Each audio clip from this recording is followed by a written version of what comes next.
So சிம்பிளா நம்ம வீட்ல இருக்க பொருள வச்சு எப்படி ஹேர் ஃபால ஸ்டாப் பண்றதுன்றது ரொம்ப ஈஸிங்க. ஸோ அரிசி, வெந்தயம், கிராம்பு, கேஸ்டர் ஆயில் இது மட்டும் தான். கொஞ்சமா பூண்டு தூள் எடுத்துக்கோங்க. இது மட்டும் போதும். இது எப்படி ஊற வைக்கணும்ன்றத, எப்படி ஊற வைக்கணும், எவ்வளவு நேரம் ஸ்டோர் பண்ணி வைக்கணும்ன்றத மட்டும் நான் வீடியோல சொல்றேன். வாங்க பார்க்கலாம். Hi sweet arts, welcome back to my channel. நிறைய பேர் வந்துட்டு ஹேர் ரொம்ப லாஸ் ஆகுது, சரி ஹேர் ஃபால் ஆகுது, சரி அதுக்கு நீங்கள் வீடியோ போடுங்க சிஸ்டர்னு சொல்லிட்டு நிறைய பேர் கேட்டிருந்தீங்க. ஆல்ரெடி நான் ஹேர் க்ரோத் இன்க்ரீஸ் ஆகிறதுக்கு நான் வீடியோஸ் போட்டிருக்கேன். இது வரைக்கும் நீங்கள் பார்க்காம இருந்தீங்கன்னா நான் கீழே மென்ஷன் பண்ணியிருக்கேன், அந்த வீடியோ பாருங்கள். நான் வந்து ஏதாவது ஒரு கண்டென்ட் போடணுன்ற வீடியோஸ் நான் போடலை. நான் ஹேருக்கோ இல்லை நான் ஃபேஸ்க்கு நான் வீடியோஸ் போடுறேன் அப்படின்னா நான் ஃபஸ்ட்டு எக்ஸ்பெரிமெண்ட் பண்ணிவிட்டு அது எனக்கு எப்படி ரிசல்ட் தருது, அது பக்காவா ரிசல்ட் தருதா இல்லையான்றத நான் ஃபுல் அண்ட் ஃபுல் செக் பண்ணிட்டு தான் நான் உங்களுக்கு வீடியோ போடுறேன். ஸோ வீடியோக்குள்ள போறதுக்கு முன்னாடி ஒரு சப்ஸ்கிரைப் பண்ணிக்கோங்க, பெல் ஐக்கானை கிளிக் பண்ணிக்கோங்க. வீடியோக்குள்ள போலாமா? தேவையான அளவு ஒரு 2 ஸ்பூன் இல்லை 3 ஸ்பூன் அரிசி எடுத்துக்கோங்க. அதுக்கு ஈக்குவலாக வெந்தயம் எடுத்துக்கோங்க. 3 ஸ்பூன் அரிசினா 3 ஸ்பூன் வெந்தயம். ஹாஃப் தண்ணி ஊற்றிக்கோங்க. டம்ளரில் ஒரு அரை டம்ளர் தண்ணி ஊற்றிக்கிட்டு பூண்டு தோல் ஃபுல்லாக உரிச்சிட்டு அதோட தண்டு அதோட கோம்பு இருந்தாலும் பரவாயில்ல, அது எல்லாமே சேர்த்துக்கோங்க. கிராம்பு வந்து ஒரு 5 இல்லை 7 எடுத்துக்கிட்டாலும் ஓகே. அந்த பூண்டு தண்ணி ஊற வைக்கும்போது ஹாஃப் டம்ளர் தண்ணி ஊற்றி அந்த பூண்டு தூள் ஊற வைக்கும்போது அதிலே வந்து கிராம்பையும் போட்டுருங்க. ஸோ ஒரு நைட்டு ஃபுல்லாக ஊற வச்சுருங்க. நைட்டு ஃபுல்லாக ஊறி நல்லா அந்த வெந்தயம் பார்த்திங்கன்னா நல்லா வெந்த மாதிரி நல்லா பெருசாக ஆகிடும். அரிசியுமே நல்லா ஊறிடும். நான் வந்து பூண்டு தண்ணி அண்ட் கிராம்பு போட்ட தண்ணி இந்த அரிசி தண்ணியிலே ஊற்றி ஆட் பண்ணிட்டேன். ஸோ இப்போ வெந்தயம் ஊறிச்சு இல்லைங்களா, அந்த தண்ணியை நான் டம்ளரில் ஊற்றிட்டு தென் இதையும் வந்துட்டு ஒரு டீ வடிகட்டியில் எடுத்து வடிகட்டிக்கோங்க. இதில் ஒரு முக்கியமான ஒரு ஆயிலெலாம் ஆட் பண்ண போகிறோம். அந்த ஆயில் தான் நமக்கு எப்படி சொல்கிறது, நம்ம ஸ்கேல்ப்புக்கே வந்துட்டு அவ்வளோ ஒரு வரப்பிரசாதம் கூட சொல்லலாம். கேஸ்டர் ஆயில் ஒரு ஸ்பூன் எடுத்துக்கிட்டேன். ஸோ 1 வீக் தான் இதை நம்ம யூஸ் பண்ண போகிறோம். அதுக்கு இது எல்லாமே இந்த இன்க்ரீடியன்ஸ் எல்லாமே போதும். இந்த மாதிரி ஒரு ஸ்ப்ரே பாட்டில் வச்சுருந்தீங்க அப்படின்னா ரொம்ப நல்லது.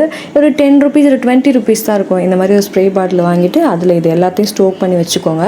இதை எப்படி யூஸ் பண்ணுறதுன்னு சொல்கிறேன். வேற எதுவுமே ஆர்டிஃபிஷியல் கலக்கல. ஸோ அதனால நேச்சுரல்ஸா நம்ம செஞ்சனால இது வந்து 3 டேஸ் நார்மல் டெம்பரேச்சர், இல்ல ஃப்ரிட்ஜ்ல வைக்கிறீங்க அப்படின்னா ஒரு 7 டேஸ் வரைக்கும் தாங்கும். அதுக்கப்புறம் 1 வீக் கழிச்சு நீங்க மறுபடியும் செஞ்சுதான் யூஸ் பண்ற மாதிரி இருக்கும். ஸோ இந்த சீரத்தை நம்ம எப்படி தலைக்கு அப்ளை பண்றதுன்னு பார்க்கலாம். ஒரு ஸ்ப்ரே பாட்டில் முடிஞ்ச அளவுக்கு நீங்க அப்ளை பண்ணிக்கலாம். உங்களுக்கு ஸ்ப்ரே பாட்டில் இந்த மாதிரி கிடைக்கல அப்படின்னா நார்மலா ஒரு பாட்டில ஊத்தி வச்சுக்கோங்க. அதை இந்த மாதிரி கையில கொஞ்சமா ஸோ இந்த மாதிரி ஊத்திட்டு ஒரு காட்டன் துணி வச்சு இதை நல்லா இப்படி ஸ்கேல்ப்ல இப்படி படுற மாதிரி அப்ளை பண்ணிக்கோங்க. ஃபுல்லும் ஸ்கேல்ப்ல படுற மாதிரி அப்ளை பண்ணிக்கோங்க.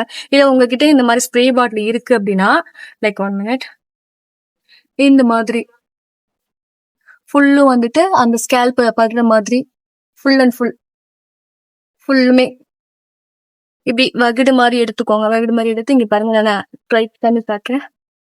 படுறீங்களா? நல்லா ஒரு லைட்டா ஒரு ஜென்டல் மசாஜ் கொடுத்துக்கோங்க. இது எதுவுமே நம்ம வந்து கெட்ட பொருள் எதுவுமே கலக்கல, நேச்சுரலா பண்றதால நீங்க தாராளமா யூஸ் பண்ணலாம். ஸோ ஆல்ரெடி நான் காலையிலேயே அப்ளை பண்ணிட்டேன். அப்ளை பண்ணாலும் ஒன்றும் பிரச்சனை இல்லை, எகைன் நம்ம அப்ளை பண்ணிக்கலாம். பட் ஃபுல்லுமே அப்ளை பண்ணதுக்கு அப்புறம் நல்லா வந்து ஒரு ஜென்டல் மசாஜ் கொடுத்துக்கோங்க. ஃபுல்லும் இப்படி கொடுத்ததுக்கு அப்புறம் இப்படி லைட்டா மசாஜ் கொடுத்துக்கோங்க. மசாஜ் கொடுத்துட்டு எடுத்துக்கோங்க. பகுதி எடுத்தா ஃபுல் அண்ட் ஃபுல் அப்ளை பண்ணிக்கோங்க. அப்ளை பண்ணதுக்கு அப்புறமா தலையை தயவு செஞ்சு காய வைங்க. காய வைக்காம இது தண்ணி தான், பட் காஞ்சிரும். பட் தலையை ஃபுல்லும் நம்ம அப்ளை பண்ணதுக்கு அப்புறம் உடனே கொண்டு போட்டுட்டோம் அப்படின்னா அது காயாது. அப்புறம் சில பேருக்கு வந்து தலையில நீர் கோத்துக்குச்சு, தலை வலிக்குதுன்னு சொல்லுவீங்க. தண்ணியா இருந்தாலும் அது காய வச்சாதான் எந்த ப்ராப்ளமும் வராது. இதுக்கு முன்னாடி எவ்வளவு முடி கொட்டுச்சு, இப்ப எவ்வளவு முடி கொட்டுதுன்னு இப்ப நான் தலை பிடிச்சதுக்கு அப்புறம் நான் காட்டுறேன், நீங்களே பாருங்க.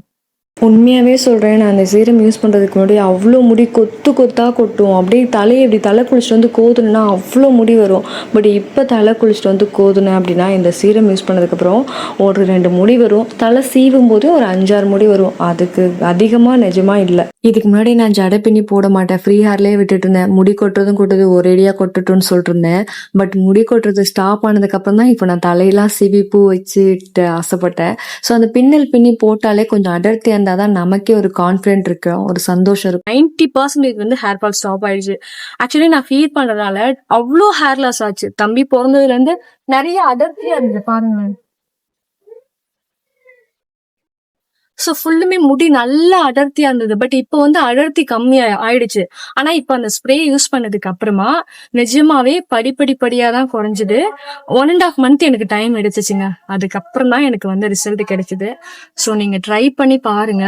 உங்களுக்கு ரிசல்ட் எப்படி இருக்குன்றத மறக்காம எனக்கு ஒரு கமெண்ட் பண்ணிட்டு போங்க. 1 மந்த் கண்டிப்பா யூஸ் பண்ணுங்க. உங்களுக்கே படிப்படியா ரிசல்ட் வரத நீங்களே பாப்பீங்க.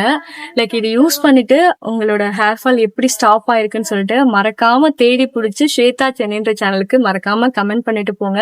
ஸோ நீங்க கமெண்ட் பண்ணதை வச்சுதான் நான் நெக்ஸ்ட் வீடியோ போட முடியும். ஆல்ரெடி வந்து நிறைய பேர் நான் ஹேர் க்ரோத் இன்க்ரீஸ் ஆகிறதுக்கு வீடியோ போடுறத பார்த்துட்டு நிறைய பேர் ஒரு சிஸ்டர் கமெண்ட் பண்ணியிருந்தாங்க, நானும் இது ரொம்ப வருஷமா சாப்பிட்றேன் சிஸ்டர், நிஜமாவே எனக்கு ஹேர் க்ரோத் இன்க்ரீஸ் ஆயிருக்குன்னு சொல்லிட்டு நிறைய பேர் சப்போர்ட் பண்ணிருக்கீங்க. ஸோ சப்போர்ட் பண்ண அக்காக்கு எல்லாருக்குமே தேங்க்யூ ஸோ மச். ஸோ இதையும் நீங்க ட்ரை பண்ணி பார்த்துட்டு உங்களுக்கு ரிசல்ட் எப்படி இருக்குன்றத மறக்காம கமெண்ட் பண்ணுங்க. ஸோ நெக்ஸ்ட் நான் என்ன கண்டென்ட் போடணும், நெக்ஸ்ட் என்ன வீடியோ போடணும், ஃபேஸுக்கா ஹேருக்கான்றதை மறக்காம கமெண்ட் பண்ணுங்க. நெக்ஸ்ட் வீடியோல மீட் பண்ணலாம். Thank you so much. பாய்.